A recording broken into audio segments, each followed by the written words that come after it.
சமூக நீதி மற்றும் சமத்துவத்தை உள்ளடக்கிய பொருளாதாரத்தை எட்டுவதற்கு கல்வி கற்ற பெண்களின் பங்கு இன்றியமையாததாகிறது என்பதற்கிணங்க நம் மாண்புமிகு தமிழ்நாடு முதலமைச்சர் அவர்களின் உள்ளத்தில் உதித்த உன்னத திட்டம் மூவலூர் ராமாமிர்தம் அம்மையார் நினைவு உயர்கல்வி உறுதி புதுமை பெண் திட்டம். தமிழகத்தில் உள்ள ஏழை எளிய குடும்பங்களைச் சேர்ந்த மாணவிகளுக்கு பொருளாதார இன்னல்களின் காரணமாக உயர்கல்வி எட்டாக்கனியாக உள்ளது.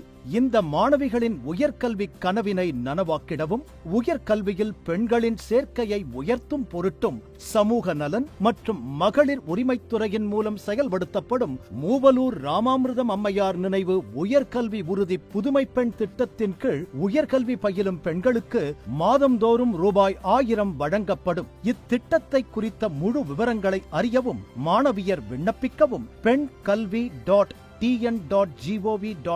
என்ற புதிய இணையதளம் உருவாக்கப்பட்டுள்ளது. தமிழக அரசின் இந்த தொலைநோக்கு திட்டத்தினால் தமிழக பெண்களின் உயர்கல்வியின் நிலை மேலும் மேம்படுத்தப்பட்டு அவர்கள் வாழ்வில் பல சாதனைகள் படைத்து தங்களது லட்சிய இலக்கினை அடையும் நிலை உருவாகும். நான் திருநெல்வேலி மாவட்டம் முக்கிரன்கோட்டை கிராமத்துல இருந்து வரேன். எனக்கு 2 அக்கா உண்டு. 2 அக்காவுக்குமே வறுமையின் காரணமா சின்ன வயசுல கல்யாணம் பண்ணிட்டாங்க. அப்பாவுக்கும் உடல்நலம் சரியில்லை.